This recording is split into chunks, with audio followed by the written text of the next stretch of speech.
घसा दुखणं किंवा घशाची आग होणं किंवा आवाज बसणं ह्याच्यासाठी घरगुती आपल्याला काही उपचार करता येतात का? किंवा काही आयुर्वेदिक औषधं घरात ठेवता येतात का? नमस्कार, मी डॉक्टर मल्हार नेसरी आणि मी देणार आहे तुम्हाला आरोग्याच्या काही टिप्स.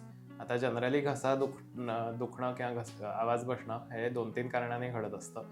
एक म्हणजे सर्दी, ताप, खोकला अशी काही सुरुवात असेल आणि त्याच्यामुळे इन्फेक्शनमुळे जर घसा दुखत असेल तर खदिरादी वाटी किंवा ज्याला कात आपण म्हणतो, जो आपण खायच्या पानात टाकत असतो, त्याचं गरम पाण्यामधनं गुळण्या करणं किंवा कात आणि हळदीच्या पाण्याचे गुळण्या करणं याचा खूप चांगला फायदा होतो. ह्याच्या व्यतिरिक्त तुम्हाला ॲसिडिटीमुळे पित्त वर येऊन छातीत पोटात जळजळ होऊन मग घशाची आग होत असेल किंवा त्याच्यामुळे घशाला सूज आली असेल तर कंठसुधारक वटी किंवा ज्येष्ठमधाच्या गोळ्याचं गळणं किंवा ज्येष्ठमधाची पावडरचं गळणं याने खूप चांगला फायदा होतो आणि त्याने पित्तही कमी व्हायला मदत होत असते. तिसरा प्रकार जो आहे तो म्हणजे वातामुळे किंवा घशाला खूप कोरड पडते. अशा वेळेस तुम्हाला ज्येष्ठमध पावडर किंवा ज्येष्ठमधची गोळी ही चघळणं सगळ्यात चांगलं आहे आणि त्याबरोबर ती तुपाबरोबर घेतली, या तुपाबरोबर त्याचं चूर्ण मिक्स करून थोडं खात राहिलं तर त्याचा खूप चांगला फायदा होतो. अशा प्रकारे आपल्याला कशामुळे घसा दुखतोय आणि त्याच्यामागचं कारण काय आहे हे आयडेंटिफाय करून या तिन्हीपैकी कुठलेही उपचार तुम्ही घरच्या घरी करू शकता.